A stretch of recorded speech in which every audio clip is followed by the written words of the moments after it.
Hi, everybody. Ooh, rough start. It's just me tonight. So as everyone joins the show, I apologize for starting late. I appreciate everyone's patience.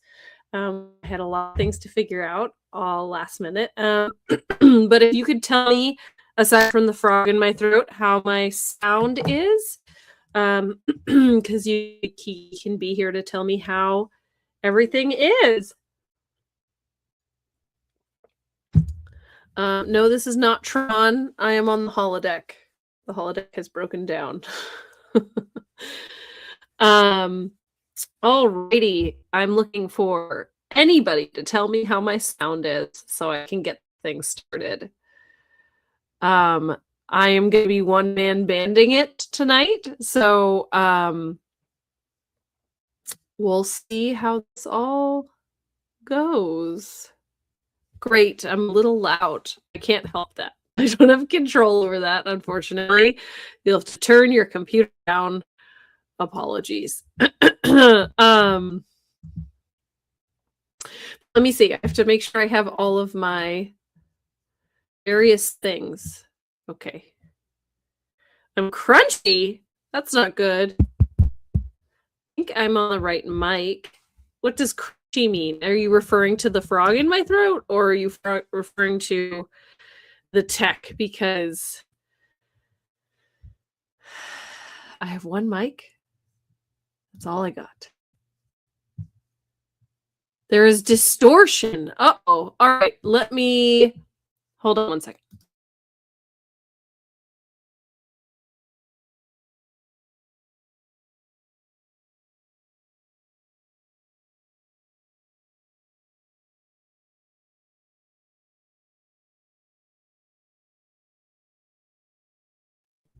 Okay. How do we sound now?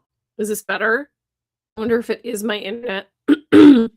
So I'm usually on Wi-Fi, but since Kiki is the one hosting, maybe that is the issue. If there is digital noise, if everybody just talks amongst themselves for a second, I can fix it. But I'm gonna have to go. I don't know. Let's see. What can I do? Can I play a video?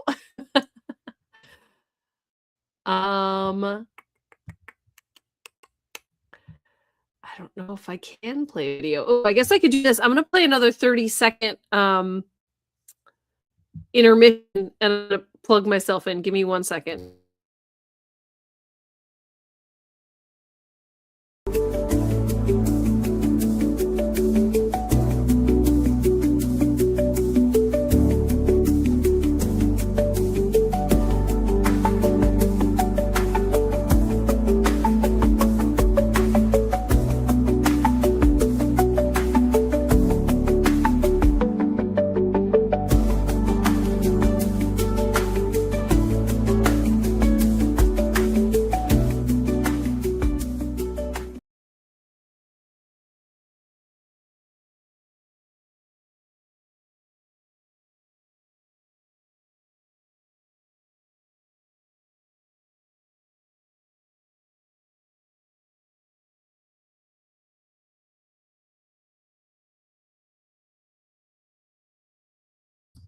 Okay, so that was a very fast retrieval of the Ethernet cable. Gosh, I don't know what I'm going to do about my voice, though. Can't help that. Okay. Hold on, everybody. Excuse me. Okay.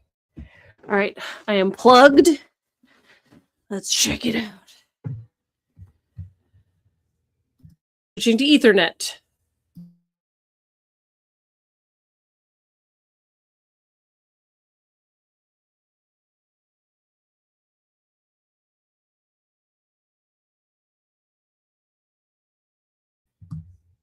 The computer is reconfiguring itself here.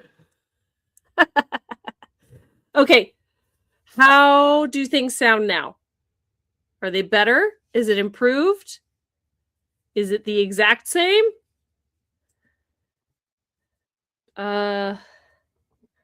Waiting for responses from the chat. Okay, great. You sound better now. Excellent. Oh, great. Okay. Well, Y'all know I was sick a few weeks ago. It's not leaving me. It's hanging out in the throat, which is unfortunate, but we're going to do our best here. Kiki is not able to join us tonight. So it's just me. I'm going to run you through some science stories. It's probably not going to be a full hour show. So we'll see how long my voice lasts, I guess. And then we're going to call it an evening. So some science, better than no science at all, I consider. So with that, we're going to, yes, we are going to have fun anyway, Paul. Okay, so here's my media assets. And we're going to get started. Oh, I have a disclaimer too. Let me find it. Man, doing everything, I don't know how Kiki does it. It's a lot to juggle. Okay.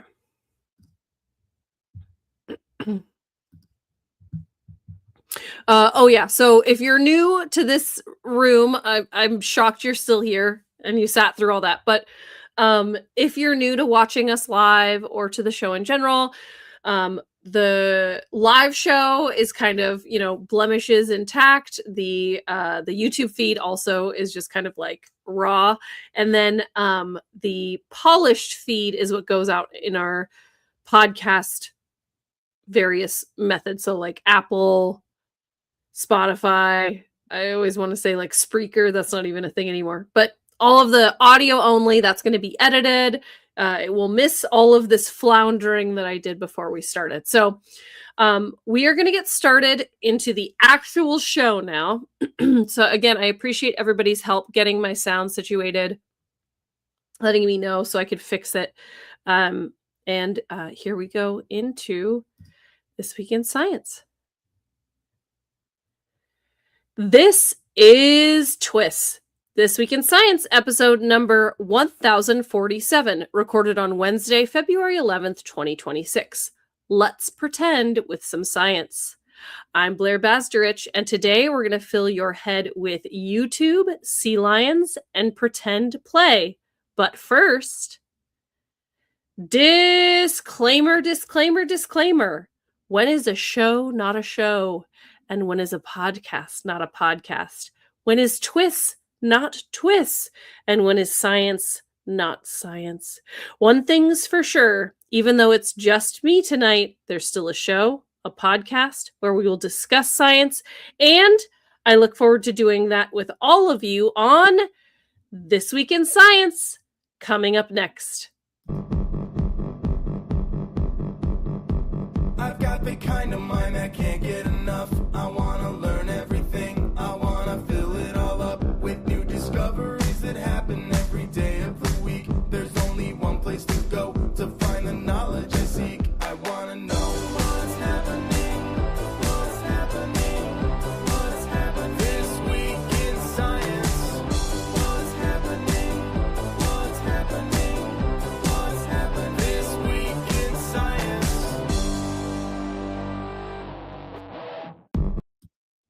Good science to you, everyone out there. I'm Blair Basderich. This is This Week in Science, and we are just getting started here with this week's episode of This Week in Science. Thank you for joining us. We have a great show ahead. It is just me tonight. We are without all of our other co-hosts, so you're going to be stuck squarely in Blair's Animal Corner tonight. I've got stories about sea lions. I have stories about YouTube. I have stories about Alan. It's back. And then also some pretend play. As we jump into the show here, I want to remind you that subscribing to TWIS on your favorite podcast platform is a great way to let us know you're out there, to spread the word about This Week in Science, and to support us. You can do that on your favorite podcast platform. Like I said, you can also do it on YouTube or Facebook. And we promise we will bring you TWIS every time a new episode is published if you subscribe. So you'll get alerted when those drop. Just search for This Week in Science or visit twis.org and select your delivery method of choice. But now it's time for me to let you know about the science. Now, it's been a little bit since I did one of these on my own. Generally, those of you who are watching along live, you can pop in the chat. I have YouTube, I have Twitch, I have Facebook, and I have Discord open. So go ahead and let me know if you have anything to chime in, if you have questions, and I'll try to monitor the chat as best I can. Otherwise, I'm just going to run through my stories. I'm going to let you know what my take on them is and what I think is interesting about them. And hopefully that'll give you a cool little insight into some things going on in the world of science this week. So before we get fully into the animal corner, I have a couple stories that are kind of generally about ecology or environmental concerns or human impacts before we get into the nitty gritty of the animals. The first one is about Alan. So Alan, or artificial light at night, there have actually been a lot of studies about these recently. And I don't know why, but Alan is just a really interesting subject to me. I think because it is the epitome of industrialization and humans living in a space. But I think that because it's more passive, it's less active of an impact on a space. I think a lot of people don't think about the impact of artificial light on animals and environments. So you can understand how putting a road through a habitat might be a problem.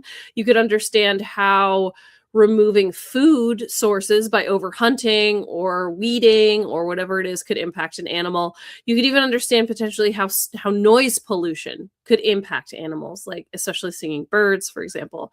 But a lot of people don't think about the impact of light.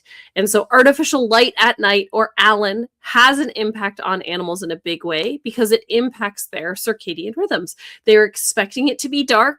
They have adaptations related to light and dark, and particularly nocturnal animals have a lot of adaptations related to it being dark out. So if you add in artificial light, it impacts where they want to go, it impacts how they act, and it impacts the way that they interact with each other. There's lots and lots of things that are impacted by ALAN, and we even talked recently about how it might impact pollination patterns. So there's all sorts of crazy things that can happen. But this study that I brought from Newcastle University was looking at what time of day ALAN has the most impact.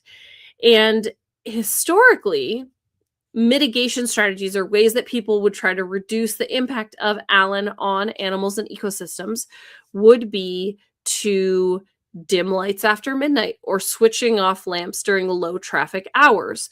They usually focus on late night.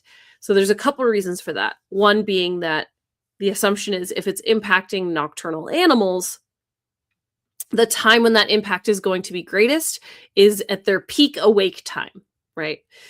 Middle of the night. But ultimately, probably the reason that those are the mitigation strategies that have been used to this point is that it has the least impact on humans. Nobody's using the lights at midnight anyway. Low traffic, don't need to see. So that's how a lot of it has been up to this point. But this study is actually looking at twilight hours. And there is a disproportionate impact of ALAN during twilight. It's impacting navigation cues. It's impacting kind of when animals get up and how active they are at what time. And so twilight is impacted more than other times of night. And also as a reminder, there are animals that are crepuscular that are only active at dawn and dusk. So they're obviously going to be disproportionately impacted by ALAN at that time because they're asleep during the day and in the middle of the night. And so they found that small reductions in brightness during twilight actually had a bigger impact on conservation than the midnight bit. And the interesting thing about that is that LED technologies are better than they ever have been before, more widespread, cheaper. And so that allows people to kind of impact the specific intensity, the way that the lights turn on and off, the spectrum of light, and the direction that the light goes in, the emission direction. All those things are way more controllable than when we were working on gas lamps or incandescents or fluorescence. So the LEDs allow for a lot of opportunity for, one of the first things I thought of was they have the seasonal affective disorder lamps, the like happy lamps that are supposed to look like, make you feel like the sun is rising in your house. And it turns on very slowly and kind of just slowly fades up. And it would be great if streetlights and other Allen sources could fade on extremely slowly, almost slower than the sun goes down, so that you had a little bit of a darkness period before it got too bright. Also considering emission direction, so you don't have unnecessary light flashing into areas that are not needing to be illuminated for safety. And then also the spectrum of light. Are there specific spectrums that are more or less impactful on migrating animals, on invertebrates, on anything, any animal that might be impacted by Allen? And so ultimately, the authors call for greater collaboration among ecologists, lighting engineers, road safety experts, and national and local authorities. I would like to remind everyone that we did not always have electricity, but we also did not always have the sheer concentration of people in cities that we now have, not to mention very fast moving cars. And so you do have to balance the public safety element with the conservation concern. I am never going to say that we should trade human safety for conservation impact. So the question is, can you have a larger impact on conservation of urbanized species by reducing artificial light in the twilight hours without making allowances for human safety? And so this is a huge potential for future research, trial and error, working with local agencies, but you also have to get the buy-in of people. So, for example, San Francisco, where I'm from, there was a proposition on the ballot many years ago where they wanted to make sections of Golden Gate Park completely dark, like darker than they are now, at night. And it was particularly the soccer fields. They basically wanted to say nobody can use the soccer fields at night so that wild animals could have the protections that they need in the park. And it was a really tough conversation because on one side, you have a recreational use of a space in a city where there might not be other safe places for particularly young people to recreate at night. This isn't them at midnight. This is them at like 6 p.m. in the winter, right? Or do you prioritize the fact that Golden Gate Park is a wildlife corridor and also home to many, many, many animals, again, in an urbanized area where there's not a lot of safe places for them to be? So it is a really hard conversation. It is a difficult debate, and ultimately difficult to say what the right choice is. Are there other places that those young people can go to play soccer? Is that the most important place to keep? I think that was the other kind of tough piece. Was it was the easiest thing logistically to protect and to turn the lights off on, but it might not be the most valuable space because it was actually very close to the Great Highway, to the road. So is that kind of like this? Is it the equivalent of turning the lights off at midnight? It's not really helping anybody. So there's not an easy answer to this. Ultimately, like, electricity got better, areas got more populated, and so light just got more and more and more at night, and now we're just really starting to see the implications and trying to go, oh gosh, maybe everything shouldn't be quite so well lit. So yeah, Yeah, they're hard conversations. It's very complex. And there's no clear answer. Like, I'm not suggesting that all the lights go out and everybody wear headlamps in the city. But cars have headlights and they're able to drive on like backcountry roads, right? So are there certain roads that you could illuminate less? Are there certain roads that need to be illuminated more because, for example, there's more pedestrians? Do we need streetlights at every pedestrian crossing? Probably, right? So, yeah, it's really difficult to figure out exactly how this works. And then, there's security lights. So that's the other thing, is a lot of kind of a lot of city or local governments will want to have certain areas to be well lit to protect resources, places, reduce crime, all that stuff. So then that's a whole nother piece. It's really tough. There's not a clear solution, but artificial light at night continues to be a concern, and it is going to be a hot topic of conservation for sure. Oh yeah, and Fada says we have indoor football fields in Portland, footy fields. Yes, soccer. But they also keep the park lights on too. Yeah, so that's really tough. And until there's enough scientific study to look at specific corridors, specific parks, specific times of day, specific species, it's going to be really difficult to figure out where to focus efforts in kind of making legislation or regulation where the artificial light at night is altered. Okay, so next, I have another kind of conservation-minded story. This is about YouTube. So raise your hand if you've watched a cute animal on YouTube. I certainly have.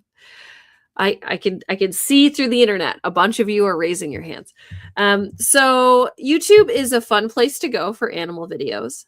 I don't know if it's a good place to go for conservation information. And so that's what this University of Michigan story is looking at.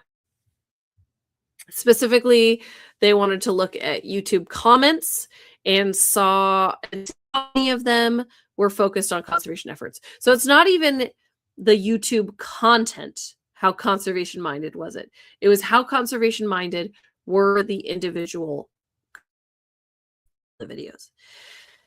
Animal videos are very, very popular on YouTube. It's usually zoos, safaris, baby animals eating strange and unusual pets being silly, right? And so there's a lot of opportunities to engage with animal content on YouTube, but there's not much nuanced conversation about conservation, which, like, I could tell you, duh. And so they're saying that this is identifying a huge potential to be better at conservation messaging on YouTube. So how did they do this study? And then we can kind of get into the implication a little bit more. There's a huge data set in YouTube. They found about 4,000 videos classified as wildlife. Then they trimmed the list by more than half by selecting videos that featured at least one English language comment. And so they only wanted to look at videos that had comments. That included mostly footage from zoos, safaris, and also hunting. Then they categorized the comments by attitudes they expressed. They found 5 different categories for the comments. Expressions of appreciation and concern for wildlife and humans made up 4 of the categories. And then the 5th was calls to action. That was kind of what they were looking for, ways for people to engage with conservation. With that, they created what they call a gold set of comment attitudes from 2,778 comments assigned by hand. So they use this to then train a machine learning model. So they created their set so that they categorized these 2,700 some comments, and then they could hand that to the machine learning model to say, this is how to categorize comments. And then the machine learning model They it assessed about 20,000 additional comments. One of the biggest challenges with training the learning model, though, was that there were so few conservation comments that it was hard to train the model how to spot them. So if the label you're looking for has less than everything else, it is really hard to train the model to find it correctly. But they're confident that they did, and they found that about 2% of comments featured a call to action to help conservation efforts. So they essentially are saying this is a huge opportunity. This is a huge area of kind of potential to engage people on YouTube with conservation conversations. Now, I am not sure. And having spent 20 years in conservation education, I can tell you two things. One, there is always an opportunity to talk about conservation. So they're right there. These researchers are dead on there in that there is always an opportunity. But I don't know if it's the responsibility of the commenters to do that. And I think that's a really strange way to set up this study, because ultimately that's like teaching a class and expecting the students to tell the other students the learning objectives. It feels wrong. It feels like the content of the video itself should be sparking that conversation. And if it isn't, then that is the fault of the creator, not the commenters. So I don't know if they're trying to say that these comments are indicative of the content or not, but my experience with internet comments is that they are generally hit or miss, right? The other thing about internet comments is I feel like they're similar to reviews.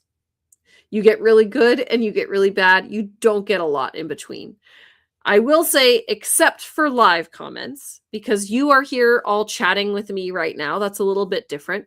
But I'm saying if somebody posts a 3-minute video and people comment on it later, it's most likely going to be your extremes, right? And so that being said, you're going to get people saying, oh my gosh, it's so cute. I want one as a pet. And you're going to get people saying, this is fake. But you're not going to get people saying, it's so interesting that you shared a video of the slow loris. It is endangered and lives in the rainforest. Like, you're not getting that in a comment section. So I think that's tough.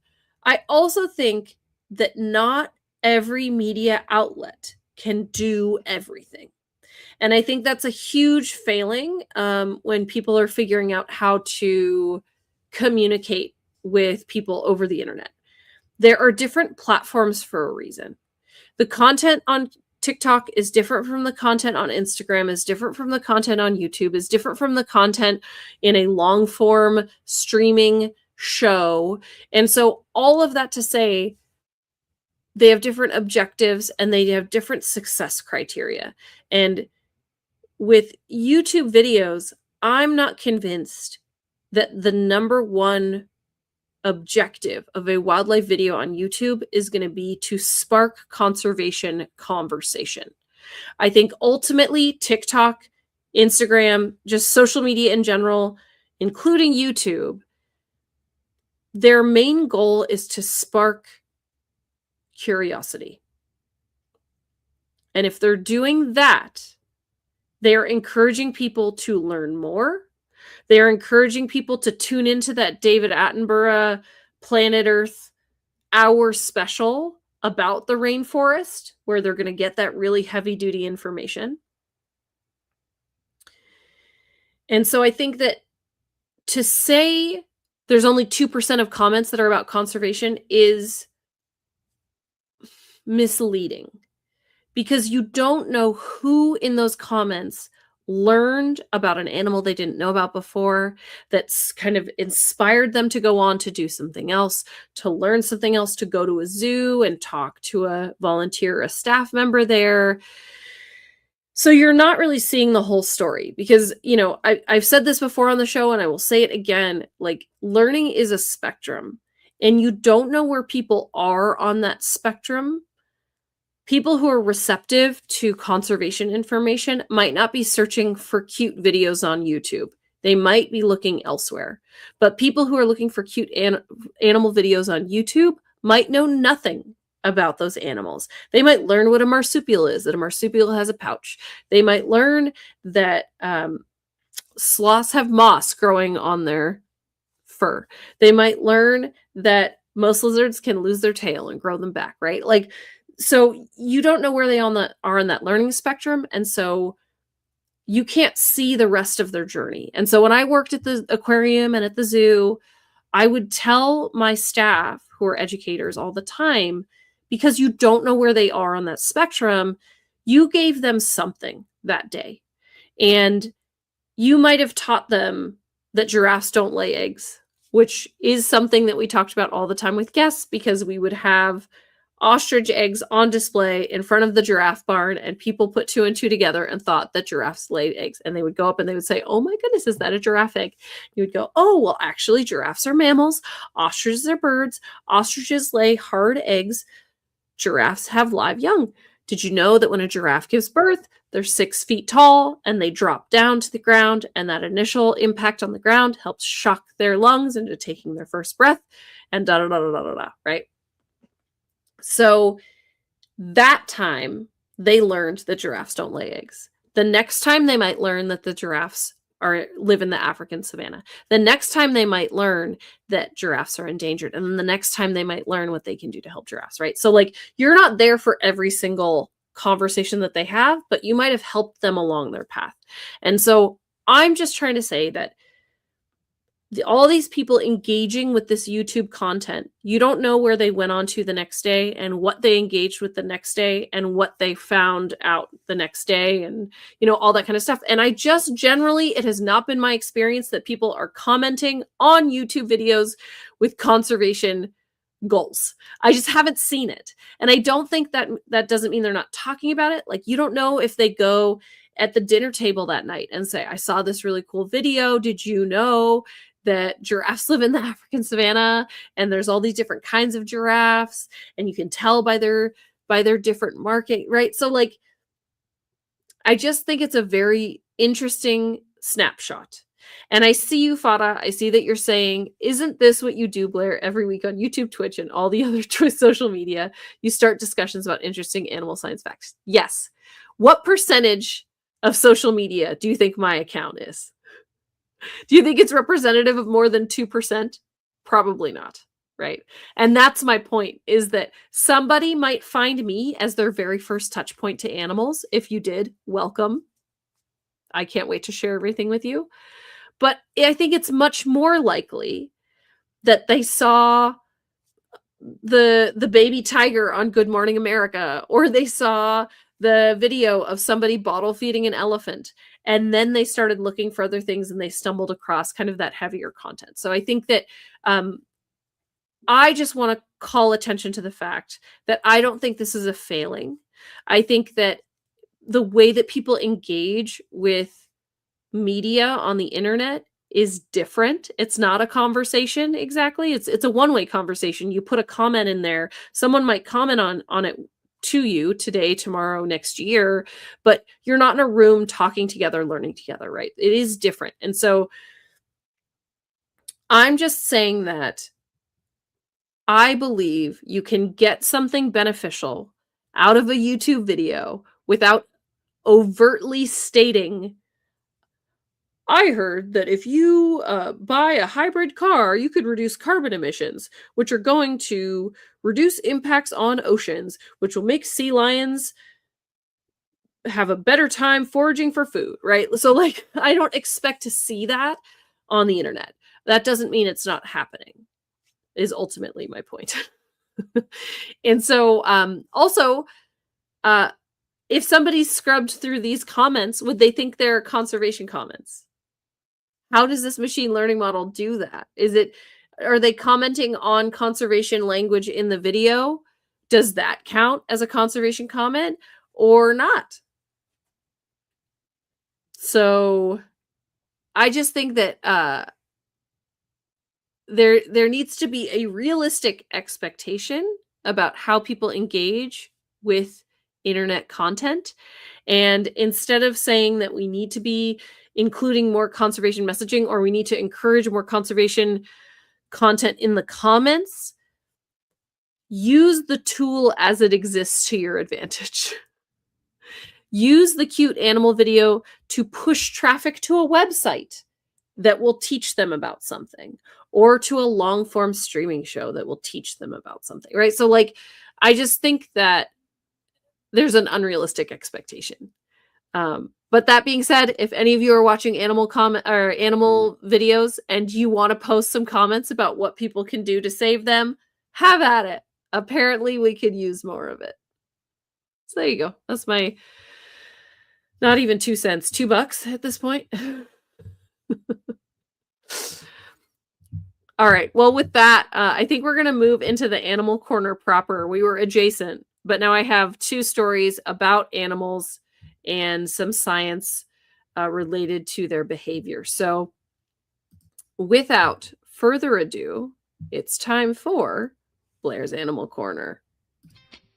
She loves our creatures, great and small. Biped, millipede, no pet at all. You want to hear about animals? She's your girl. Except for giant pandas and squirrels. There's Animal Corner. Can I hear you all say it? What you got, Blair? Oh, I'm so glad you asked. First, I wanted to tell you about some sea lions. So I'm used to California sea lions here in the San Francisco Bay Area. Most sea lions and seals give birth to their pups around the same time each year. There's a very specific breeding season and pupping season. They wean them, they send them on their way within about a year. It's an annual cycle. But Australian sea lions have an 18-month breeding cycle. It is out of sync with the seasons, so it kind of bops back and forth. And it's puzzled scientists for years. It would appear that Australian sea lion mothers spend an extra 6 months with their pups. Why? Well, in a recent study, researchers captured footage of an Australian sea lion mother taking her 11-month-old pup on an 8-hour foraging trip to the sea. So 11-month-old pup is like practically a teenager in sea lion terms. They're pretty big. But they went on an 8-hour foraging trip in the sea, and it looks like we have some direct evidence that the mothers are passing on foraging skills to their pups. And so this might be part of the reason that they spend so much extra time with their mothers. They might have this very specific learning time. Basically, they're going to school with mom to learn how to forage and hunt. And so this success, this kind of not even head start, but just additional training, I guess, that these pups get, has over evolutionary time, it has completely shaped the reproductive patterns of these animals. They attached an underwater camera, a GPS tracker, and a dive recorder to an 8-year-old sea lion mother. And then a few days later, when the mother returned to the colony, they collected the device, they downloaded the data, and they looked at the camera recording, and they got some amazing footage of the mother and pup diving at sea together and foraging across different habitats. That included sponge gardens, kelp reefs, and large sandy plains. They even got some footage of the mother capturing a giant cuttlefish and taking it to the surface to devour, with the pup close by throughout the entire thing. This does look like Australian sea lion mothers use social learning to pass on foraging skills to their pups, and it demonstrates how to locate, capture, and consume prey. I do wish I had access to the video. I was kind of banking on Kiki doing her amazing pull-up of videos, as she sometimes can do, but I can definitely share some pictures.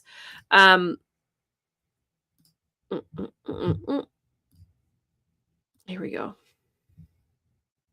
So you can see the camera is on the mother. So in all 4 of these images where you see a sea lion, that's the pup, and he is following his mom, and he's checking her out, and he's going, "Where are you going next? What's next, mom?"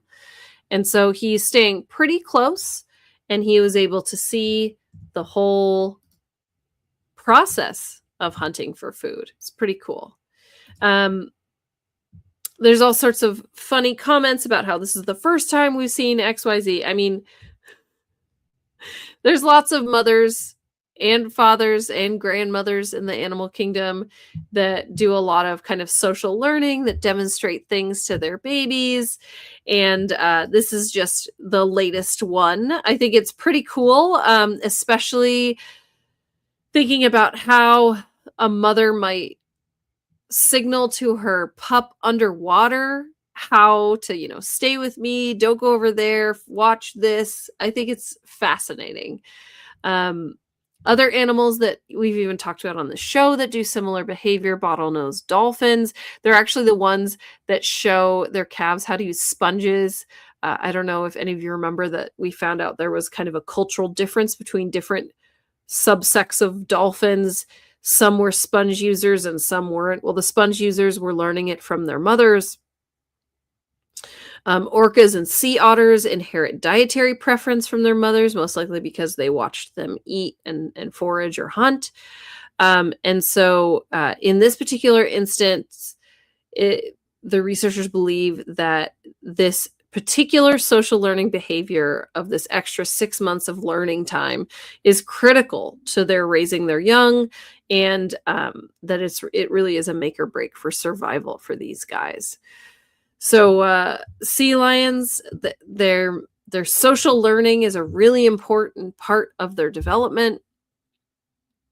And so that also, of course, has implications for conservation, like the specific areas of water, how long certain seal beaches should be protected, and general marine mammal protections around how old or how kind of developed marine mammals should be before they can be disturbed, if at all, and also impacts on potential food sources. Like if they're trying to learn how to hunt and there's nothing to eat, then they're not going to be able to learn.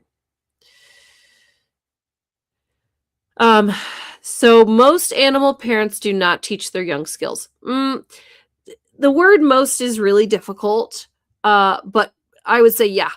It depends how you're measuring, right? Like if you look at the whole of invertebrates in the animal kingdom, most of them don't teach their young how to do anything. Most invertebrates, especially marine invertebrates, a lot of them are broadcast spawners. They never even see their kids. A lot of invertebrates lay eggs and leave. That's true for a lot of reptiles as well, a lot of amphibians. And so I would say the majority of animals, parents do not teach their young any skills. They kind of have to figure it out on their own. So it's cool when we see that because it's familiar. All right, and then my very last story for tonight is about apes who play pretend. So this study in particular is from Johns Hopkins University. And it's one bonobo, so sample size of 1, going through a series of Tea Party-like tests and seeing a lot of pretend play. So if I can skip to the actual methods section here, I think that's really fun to kind of jump into how this worked. So this was with Kanzi, a 43-year-old bonobo. He had been anecdotally reported to be engaging in pretense and could respond to verbal prompts by pointing. And so they created what looked like a child's tea party. An experimenter and Kanzi faced each other, tea party style, across the table. There were empty pitchers and cups or bowls and jars. In the first task, There were 2 transparent cups on the table. Both of them were empty, and an empty transparent pitcher. Should be very familiar tea party stuff. The experimenter tipped the pitcher to pour some pretend juice into the cup. And then they pretended to dump the juice out of one cup, shaking it a bit to really get it out. Then they asked Kanzi, "Where's the juice?"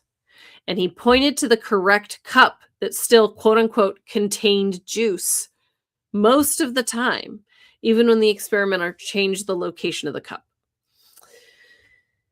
Then they wanted to see how he would act if he couldn't see it. So there was a cup of real juice and then a cup of pretend juice.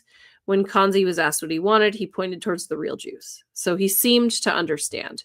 A third experiment, they used grapes. An experimenter pretended to sample a grape from an empty container. Then they placed it inside one of the 2 jars.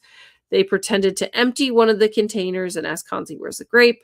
He again indicated the location of the pretend object. And so essentially they're all flipping their lids saying like, "Oh my God, animals can pretend." So they're saying that they think there's a capacity to understand pretend objects for likely back to 6 to 9 million years to common evolutionary ancestors. Imagination is usually categorized as a human trait, but they're saying, oh, this might not be exclusive to just humans. And so the thing that I just kind of posit to everyone listening, and I would like to see if I can chat to Kiki about this in the future too, but is imagination and play different? And how can you know what's going on in an animal's head? Because a lot of animals engage in play, particularly when they're young. And if you think about like roughhousing, if you think about chasing each other, if you think about engaging with toys, what of that is pretend play? I know I've seen apes in zoos, but also in wildlife videos, playing with leaves, scooping nothing with a leaf, poking things with a stick. Like, is that a pretend tool? Is that a pretend treat? Like, we don't know, right? Like, we don't know what's going on in their brain. And so, when they're chasing each other, are they pretending that one animal is predator and one animal is prey? When dogs roughhouse, are they pretending that they're fighting, but they're not really?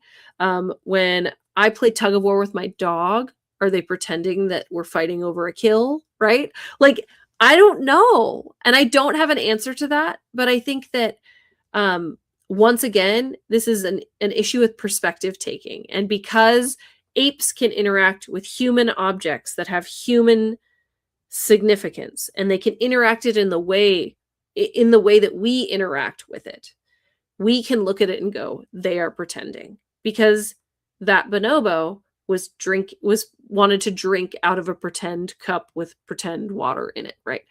But if we changed the target so it wasn't a human object and a human act, would we still consider it pretend? And I don't know the answer to that. Maybe I'm stretching things too far. Maybe this is really, truly groundbreaking and amazing and different, and it needs more study. We need to look at it more. We need to test this more. We need to find ways to test this in other animals. And I think that's my point, is this has opened the door to an opportunity to research this with lots of different animals, but you have to come up with a reasonable test and a reasonable measure for pretend. And that's much harder to do with animals that don't have opposable thumbs and cannot relate socially to us the same way that apes can. So, yeah, imagination in apes, it's real.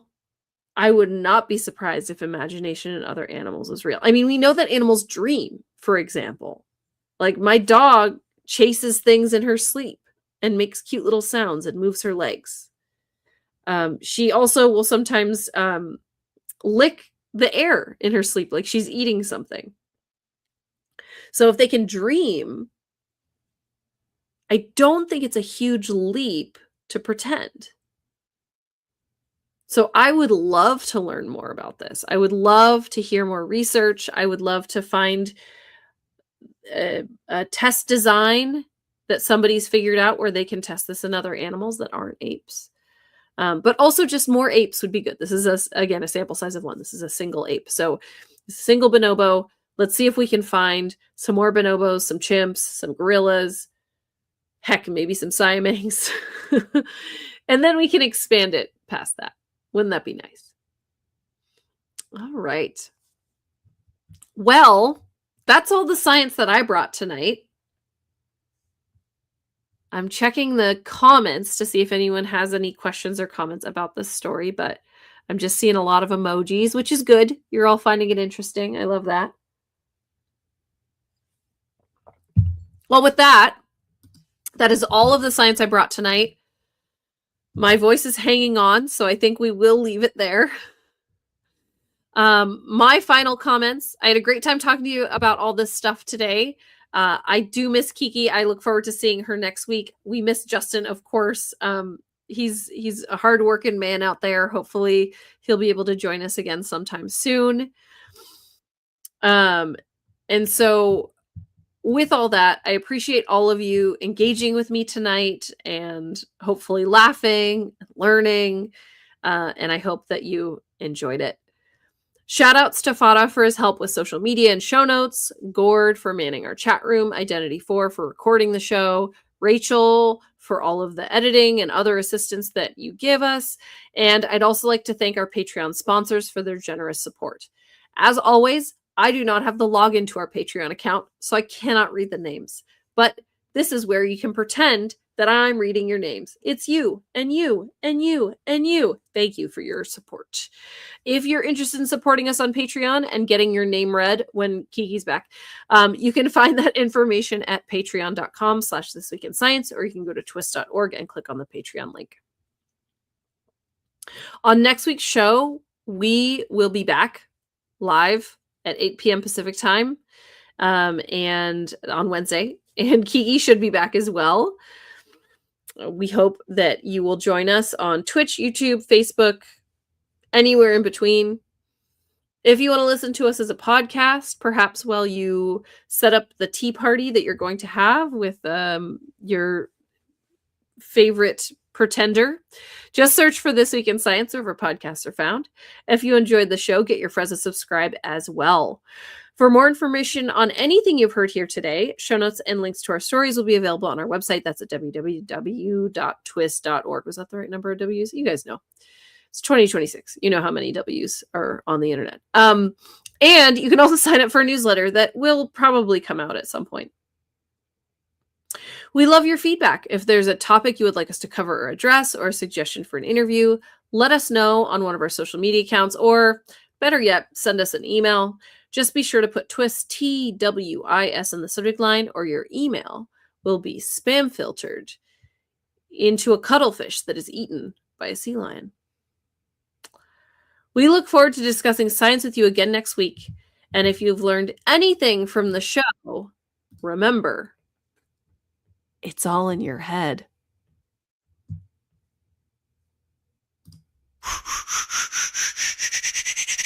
This Week in Science.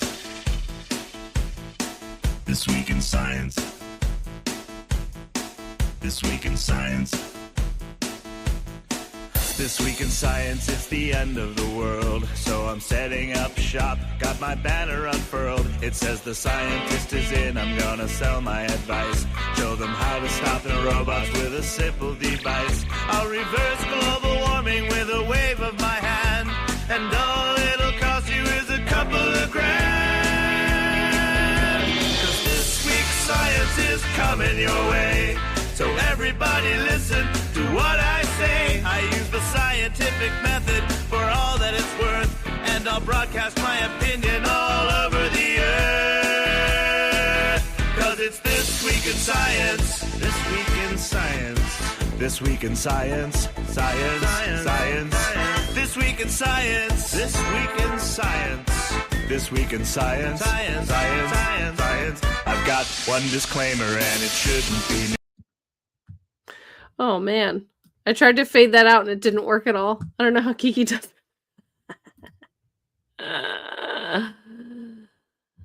Sorry, guys. I'm just playing with all of the various backgrounds now. We've done it. That is our show. Thanks so much for joining us. Us. Any last comments? I see there's comments coming in. Oh, is there an interview on Friday at noon? You know, I don't know. Where's my... Good question. It looks like there is something on Friday in the run sheet, but it doesn't say what time it's at. Oh, goodness gracious. Let me text Kiki and see. Yeah, I'm sorry, abrupt party over. I really don't. For some reason, the fade out on StreamYard, it never works. Fada, do you know what time it is? It is noon. Okay. All right. I should have mentioned that during the show then. Sorry about that. I was not aware. Kiki mentioned it last week, but I never, she didn't send me the final time, so I wasn't sure. Cool. Well, yeah, join Kiki. I will try to join as well. We'll see how that goes. I am training to be the department timekeeper in my job, and Friday is the beginning of payroll close, so we'll see how I can do. We'll see. I might try to pop in there. Great. Any parting thoughts from anybody? I'm gonna scoot before my voice completely leaves. Hey, I'm enjoying it. It's math stuff. It's like logic puzzle. It's a logic puzzle, really, because you're like, this person put overtime and holiday pay and a differential and sick time. And what did they mean to do here? You have to be like, well, they're in time and they're out time, and then their leave bank is this, and it's pretty fun, actually. It is like a logic puzzle, and I'm enjoying it. Oh, how's little Blair Jr.? He's great. He's 2.5. He's talking so much. He's telling me stories. I mean, I wonder where he gets the chatterbox lifestyle from. Perhaps this person that just talked for an hour straight. Yeah. He's good. He's a toddler and it's flu season, so that's been up and down, but he's having a great time. He's running all over the place, reading books. Not really reading. He's flipping through books and I'm reading them to him. He's so adventurous with all the foods. What's his favorite animal? It varies. He went through an okapi phase about 6 months ago. Before that, it was all about domestic cats, which is funny because we don't have one. What is it? Let's see. What is it right now? What does he really like right now? He likes bunnies. Yeah, that's a really good question. I'm trying to think. He likes frogs too. I think he really likes frogs right now. Yeah, that's what he picked the last time we went to the merry-go-round, was a frog. But I like that he's kind of switching it up. He's going through animal phases. I think it's very cute. All right. Well, with that, I think I am going to sign off. Fada's talking German. I feel like that's my signal to leave. The internet has switched languages. I gotta go. Thank you so much, everybody, for joining me tonight. We'll be back next week. Kiki will be here. Kiki's going to be doing the thing on Friday. I hope that you'll be able to tune in for that. If not, it'll appear on our YouTube channel. Thanks, Paul. I'm glad you liked it. And I hope that you all have a lovely evening. As Kiki would say, stay curious, stay kind, stay lucky, and we'll see you next week. Bye, everybody.